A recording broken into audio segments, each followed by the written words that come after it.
Lions fans, let's talk. I recently just saw a video on a YouTube channel, and I would listen to some content about the Lions. Possibly, I guess somebody presented a trade for the Lions that for the 18th pick for a guy who I often talk about from time to time, a guy who I wanted the Lions to pick in the draft. That I want to say the T.J. Hawkinson draft, and he was picked right before T.J. Hawkinson. And if anybody ever heard me gripe about the defense of Patricia and Bob Quinn, if my gripe was always if they was ever if they could have if they was able to select Josh Allen, the whole dynamic of the Patricia era would have been totally different. Totally different. Now, with that said, I also I echo that self same sentiment even to this very day. If they have him on the team, it changed the whole dynamic. So I'm listening to this content, and if the individuals listen to this particular video here, you know who I'm referring to. I'm referring to your actual video. With that said, for the 18th pick, you do it because if I don't do it for him, I'm taking the 18th pick, and I'm going offensive lineman. Why? Because the 18, either which way I go, if I go offense or defensive line, I'm solidifying an area or a group or a unit to make it dominant. All right, I'm not trying to make the back end dominant or the middle of the field dominant. I'm not trying to make the the skill position dominant. I'm not trying to make any position dominant, but the trenches. Why? Because those are two stable lines that I could build off of. If I could build off the offensive line, you almost want to say, with the exception of the rules of today's game, any dynasty or every dynasty, they always has something to build off of. I mean, this is like if it's not a position group, it's an individual player.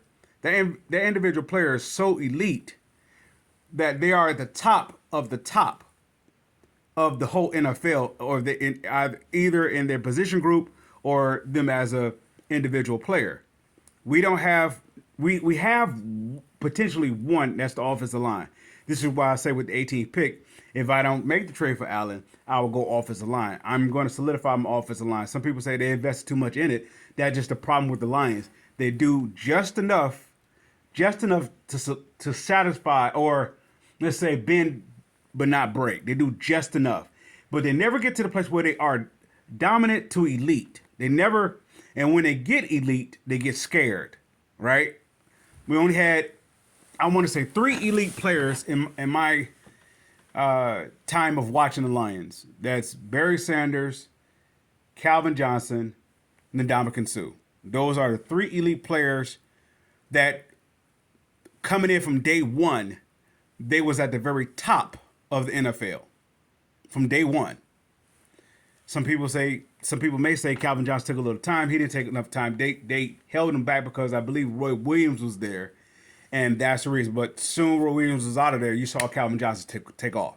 Ndamukong Suh from day one, from preseason, when he's getting triple teamed by Pittsburgh, you knew he was dominant. Barry Sanders from the very start, he showed who he was. Other than that, the Lions, with that aside, this is why I'm building up my strongest area so far, which is the offensive line, and my second strongest is going to be my defensive line, right? So if I get Josh Allen, right, and I'm still with the 6th pick, what do I do with that? What did I just do? I can put myself in so many possible positions. I can trade back. I can trade up. I can draft the best player available. I can do whatever I want with the 6th pick if I get Josh Allen at 18, right? I mean, for the 18th, forgive me. So with that 6th pick, I'm not drafting any cornerbacks. I'm not really drafting any player that is. I really don't want to draft any rookies. I really don't. If I can trade back to a couple slots, then I could draft a rookie, right? Because I'm no longer in the position to groom anybody to to take the next step. I need somebody to come in from day one, ready to take that next step forward, right? So if I jump back from 6 to 9 or something like that, okay, I draft a rookie. I draft a corner. Even with that, that's wow. I'm done with drafting high rookies. I'm just done with it. I mean, for the reason for that is the Lions are finally in a position to go forward.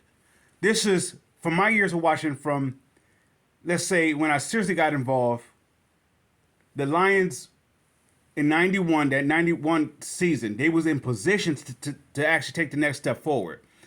In doing so, they took steps backwards, but didn't want to play. They didn't want to pay their players, and so they brought in guys who they have to incorporate to what they already incorporated. So if I go get a rookie, say if I go get Jalen Carter, if I go get Will Anderson, right? If I go get those two, I'm gonna have to teach them how to be professional to some degree. Unless they come in like I previously stated, the other elite rookies that we had hit the ground running. I don't want to gamble with that anymore. The Lions turned it. The Lions did the thing that, like, the Lions did the thing that I'm not surprised that they did. They actually matured over the course of the season. They stopped making the mistakes that they normally will make. I'm not surprised. It's more so they finally matured to it, right? So what that is, they're ready to take the next step of maturity. Go get some vets, some prime vets. Don't get anybody who is over primed or past their prime, we could say, or anybody that you have to develop into the point of being in their prime. Get somebody who's in their prime. Get a prime vet. There's two guys I'm looking at. It's interesting that this gentleman brought up this draft. I mean, this trade scenario. There's another trade scenario that I will go after. If, let's say I'm not a Lions fan because they get to these type of situations and they go backwards. That's the very reason why you guys hear me time to time. I always say what made my spiel about Bob Quinn. Bob Quinn put them in a position to go forward. To go forward. Campbell didn't have to clean up anything. People say the bad contracts. They had those contracts were set up for them to. It's like a get out of jail free card type contracts. You can get from up under them. They're gonna serve their purpose for 2 years, and you get from up under them. Right? But their job wasn't to be elite. Their job was to bring in the elite. That was it was a tough sell because they had to overpay them to get them to come here. But the actual plan was to get them for here for 2 years so they can actually get the elite to take their spot. By then, there will have been a culture, there will have been a system. But if you have players that is not used to growing, maturing, none of those players that came from Mayhew, not Mayhew, let's say, Mayhew, you could say Jim Caldwell, that whole era. They wasn't mature players. People say they're talented. You get away star players. They wasn't mature enough to take the next step forward. So you gotta remove otherwise you'll be carrying dead weight. So I understand the move of getting rid of, cutting, not bringing back Glover Quinn, or even getting rid of DeAndre Diggs or whatever his name. I can't think of his name. And also Slay. I understand getting rid of all of that because they didn't have it in them to go to take that next leap forward. They satisfied. They reached a mountaintop. If you notice, Slay and Diggs, they never got better. They are exactly what they were with the Lions. They just own they own a team that is more. There's less of a necessity or less of, let's say, pieces that need to be added. So they plug and play. They're still doing the same thing what they was doing here. The only difference is the Lions had more gaps to fill in than the teams that they went to. All right, case in point, Philadelphia is in the Super Bowl, right? All right, and Seattle was in the Super Bowl. I guess the time that Diggs went there, so you're doing that run. But anyway, with that all that being said, You make the trade for Josh Allen, and you also make another trade to go get Ramsey. That takes me out of drafting Carter and takes me out of drafting any cornerback, right? It also does me two things. It strengthened. It put me in a position to strengthen my linebacker core, which is the bulk of the problem of the Lions that they have. It's not the back end. It's not even the front end. It's the middle of the field. Those are, yeah. I'm not excited to be a Lions fan. I'm excited if they go forward. And they get to these positions, they get to this spot, and they always go backwards. Say for example, they put all their cards on the table and they went after Pat Swilling. When you have that draft pick, you could solidify your offensive line. They went off of a B-list player. Same thing what they did with Scott Mitchell, a B-list player. They didn't. There was impossible for them to get elite. I get that, but they pay so much to go at the B-list. Even the Patricia era, I get it. They did it, but I understand why they did it. The Lions was in okay when the Lions went after Scott Mitchell and Pat Swilling. They was in a different position than what Patricia was in. When they went after Pat Swilling and Mitchell, they was already in potential for the NFC title. They was in that category. So they passed the development stages. They already had a team in place. They was hoping that Mitchell will be the final piece, and they was hoping that Pat Swilling would be the final piece, right? But they was already there. 91 had already happened, so you're already there. When Patricia took the team over, there was nowhere to be found. People could say, well, he's taking over for Cardwell.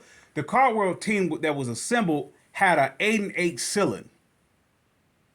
That's the highest they was going to go. They would have to overachieve to overachieve. The moment that they lost in the Ndamukong Suh, it was over. They was no longer in contention to be 11 plus winning team. They regressed. Once they lost in Ndamukong Suh, they regressed. People say that the record was winning. It's not about the record. It's about your play on the field.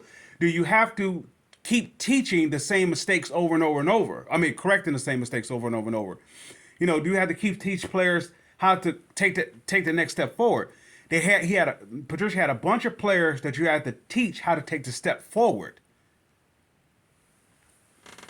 If up on a Cardwell, if they were so good up on a Cardwell, how come they didn't get it done up on the Cardwell? I mean, what I mean by that, taking a step forward up on the Cardwell. It wasn't because of Cardwell, because the players that they have is limited. They have a ceiling. They was content with, all right, maybe getting to the Pro Bowl, maybe getting a little recognition, maybe getting a contract.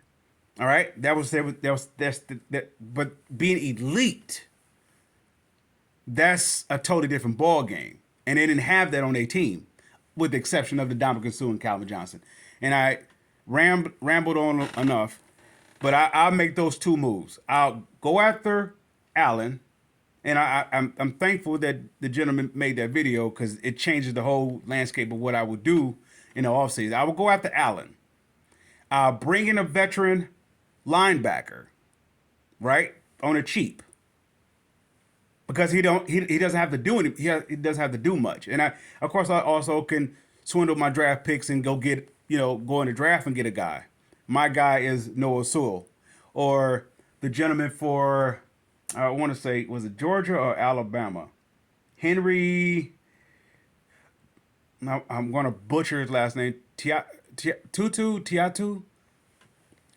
That guy. Those two I'm looking at. Even possibly Simpson. Simpson is another one. Simpson is another guy that I'm looking at. So with that 6th pick, I got options. I'm ultimately looking to trade back if I get Allen, so I can make a run to go get Ramsey. But I'm not giving the 6th pick overall to go get Ramsey. I'll play with what I have and go get another veteran corner or something like that. But my point of me saying all this is solidify another position group. You are one piece away from solidifying the offensive line.